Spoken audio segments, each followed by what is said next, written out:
The Isle of Harris in the Outer Hebrides boasts a beautiful but rather barren landscape. Little survives here apart from some of those grazing sheep and native plants like the heather against those severe gale-force winds. However, here on the west coast at Horgabos Bay, there's an absolutely amazing sight. Just set into the hillside over there is in fact a 7-acre jungle of trees, and it's all the work of one man. Ted Cadden, now 82, grew up in Northern Ireland. He spent much of his life travelling the world, but some 35 years ago he settled on Harris, and he took up the challenge of creating a most unusual garden. When I first came here in 1957, I was almost despondent about ever getting anything established here. It was so bare, so bleak, so windswept, and I had no examples from neighbours to copy. Only the most determined of people, I think, would have undertaken to set about its cultivation. Well, you're obviously very determined because, I mean, I don't know how many trees you've got here now. I don't know myself, but I have a few thousand trees and shrubs, about 7,000 or 8,000 altogether. But how did you know what to grow in the first place? I didn't know. I didn't. That's just the beauty of it. That's really what I enjoyed, as I happened to be lucky in picking out various trees or shrubs, some of whom appealed to me by looking at their photographs in various journals, various papers. And from there I experimented. I didn't have 100% success, but as you can see from looking around now, I've had a great measure of success, and this encourages me still to go on. Well, Ted, you have such an extensive garden. I mean, how far up are we now? Well, we're probably halfway. Just Very nearly halfway. No wonder we need the hiking boots then.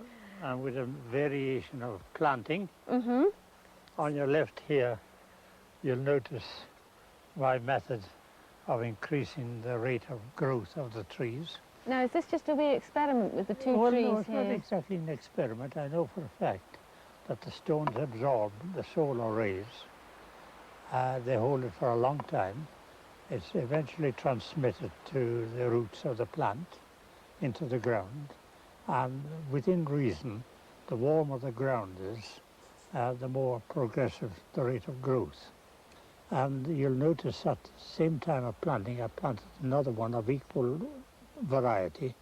At the same time? At the same time, on the same day, without any stones. And yet, we have here, I would say, approximately 4 or 5 feet increased growth than on the tree without these stones. Have you ever seen an electric blanket being used? Well, certainly not on a hillside like this, dude. What are you using it for, then? To promote a site suitable for planting a tree in. So what, it's acting really as a sort of mulch, then? It's suppressing the weeds? Yes, it stifles the growth of the vegetation that's there, renders it into humus, and eventually next year I'll plant a tree in its place.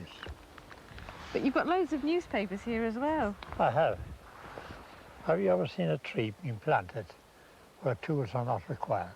No, I've never done that, Ted. I've always used a spade for planting trees. You have? Well, most people do, I think. But this is probably an exceptional case where you cannot use a spade because of the nature of the ground. It's so because there's so many stones? Rock, not stones. Rock, bedrock. So here we are. I've got this young tree here, hawthorn, which I prepared by growing it on in an old milk carton. You grew that yourself? I did. I grew this myself. I now lift the paper up, which I've put here about 3 months ago.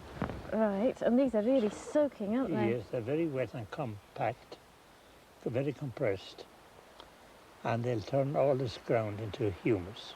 So really that's killing off the weeds, isn't it? Yeah, it's killing all the vegetation, turning it into manure, which is readily available for any plant that is put in, which I'm going to do now. And we just replace the paper again, having put the tree on top of the ground. Mm-hmm. No insertion in nicks or sole. Put the paper back carefully, like this. Press it down, Yes. and we put a little tie to it, just in case it does grow well and it needs a little bit of staking.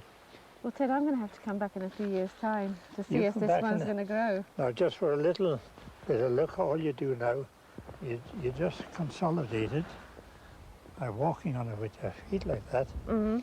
and you go away and leave the rest of the time in nature. And there's your tree. No tools required, no fertilizers, no nothing. And that's what you've done with a lot of the trees around That's what here. I'm doing and continue to do. It must be an absolute joy for you to walk around this place and think that originally there was nothing, and now you've established all these trees. Yes, well, that is a joy, but what is a greater joy is to contemplate that somebody else will be enjoying it when I'm not here.